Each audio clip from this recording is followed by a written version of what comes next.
A professional World Cup player runs 11 kilometers per match. You get tired walking to the fridge. And yet, tomorrow morning, you're starting in the World Cup. Same pitch as Messi. Same team as Messi. 80,000 people screaming. 2 billion watching on TV. The last time you played football, you pulled a muscle celebrating. But here's what nobody tells you. The physical part isn't even the hardest part of playing next to the greatest player alive. The hardest part is something you'd never guess. And we'll get there.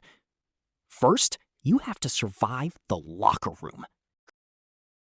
Okay, match day. You walk into the locker room, and there he is. Messi, sitting in the corner, quietly putting on his boots like it's a normal Tuesday. Because for him, it is a normal Tuesday. You've rehearsed what you're going to say for 3 days. Be cool, be professional, just say good morning. Good morning? Morning.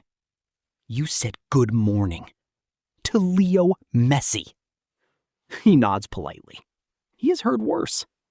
There are grown professional players, actual World Cup winners, who have admitted in interviews they couldn't speak normally around him for weeks. And this is real, by the way. New players joining Messi's teams have described the same thing over and over. He's been the first month trying not to look at him. You pass him the ball too fast. You apologize for things that aren't your fault. Sorry, Leo. Sorry. My bad. Sorry. You passed it perfectly. Sorry. Then the manager walks in with the starting lineup, and your name is on it. You starting in a World Cup match. Your entire family is watching. Your ex is watching. That gym teacher who said you never amount to anything is definitely watching. And in exactly 45 minutes, you're going to discover something about professional football that television has been hiding from you your entire life. The whistle blows, and within 10 seconds, you understand. The speed. TV lies to you. On television, football looks calm. Passes look easy. Players look like they have time. They do not have time.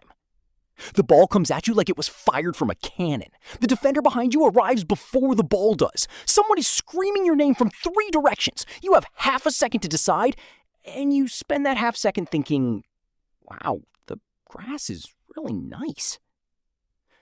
The ball bounces off your shin and goes out for a throw-in.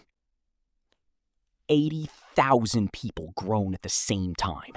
That sound, 80,000 people disappointed in you simultaneously, is a sound you will hear in your dreams forever. And here's the actual science of why you're drowning. Professional players don't just have better feet. They have faster brains. Studies on elite athletes show they scan the field 6 to 8 times more often than amateurs before receiving the ball. Messi, specifically, is famous for this. Trackers show that in the first minutes of every match, he just walks around. Not lazy. Scanning. Building a live map of all 21 other players in his head. So while you see chaos, he sees patterns. While you react, he already knew. It's the difference between reading a sentence letter by letter and just reading. But then, in minute 23, something happens that changes your entire match. Messi passes you the ball. Time stops. The greatest player of all time has looked across the pitch, evaluated all his options, world-class strikers, legendary midfielders, and chosen you. Your brain immediately produces 17 thoughts at once. Don't mess this up. Which foot do I use? Is my mom watching? Why did he pass it to me? You have received the ball with your knee. It was not intentional. But somehow, it bounces forward past a defender, and suddenly you're through. Open field, just you and the goalkeeper. Fast, screaming internally, run, just run, don't think, running now. Building to peak. The goalkeeper rushes out, the crowd rises, 2 billion people lean toward their screens. You swing your leg. You miss the ball completely. You kick air. You fall over. The stadium makes a sound no stadium has ever made. 80,000 people inhaling at once. But here's the thing, and this is the genuinely beautiful part. Messi jogs past you, pulls you up off the grass, and says 2 words. Next one. And this is documented. Teammates have said this about him for 20 years. He doesn't scream at mistakes. The best players almost never do, because they know something amateurs don't. A player who's afraid of mistakes stops asking for the ball. And a player who stops asking for the ball is useless. Fear doesn't prevent mistakes. Fear prevents attempts. And that lesson is about to matter. Because in the second half, you get one more chance. And this time, the whole tournament depends on it. But first, halftime. And you learn what tired actually means. You know that feeling after climbing 4 flights of stairs? That's you. Except you've done it for 45 straight minutes while sprinting, and there are 45 more coming. Here's the number that breaks people. World Cup players cover 10 to 12 kilometers per match. But it's not jogging. It's 70 to 80 explosive sprints with short recoveries. Sports scientists compare one match to running a half marathon made entirely of interval sprints. Your legs are now legally independent from your body. They file paperwork. In the locker room, players are getting massages, changing socks, drinking scientifically optimized fluids. You are lying on the floor like a starfish. You okay? I'll live here now. And then Messi sits down next to you and says the thing that fixes your entire brain. First World Cup match, everyone plays afraid. Second half, just play. And there's real psychology behind that. It's called performance anxiety threshold. Athletes consistently perform measurably worse when their focus is on avoiding failure instead of achieving success. Same muscles, same skills, different brain setting, completely different output. Playing not to lose and playing to win are physically different sports. Second half whistle, and in minute 89, with the score tied, the ball finds you again. Minute 89, score tied, corner kick.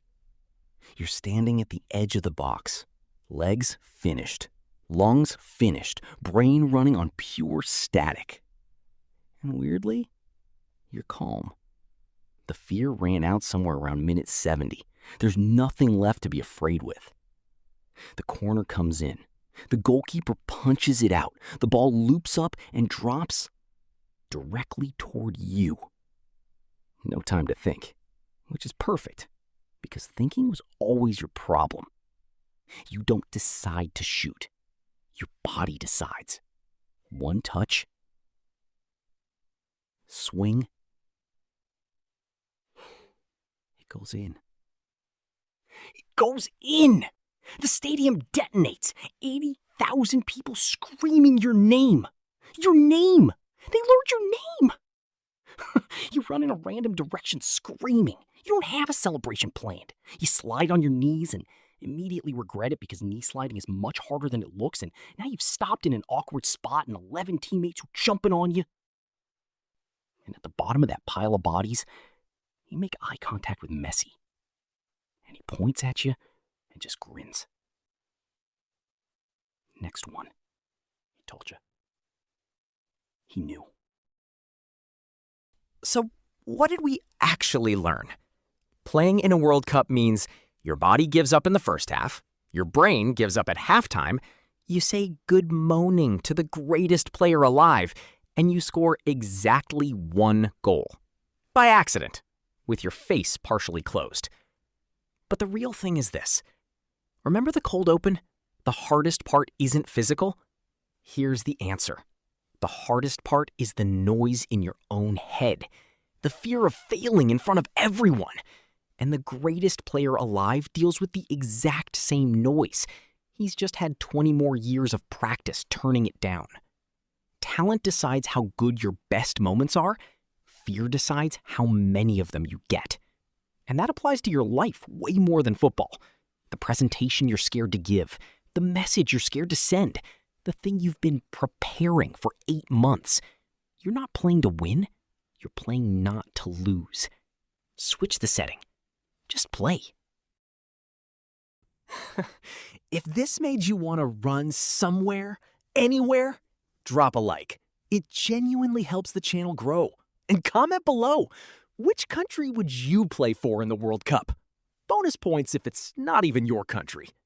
Next video, what if nobody could lie to you? You'll finally learn what your friends actually think of your cooking. All of it. Subscribe. See you in the next one.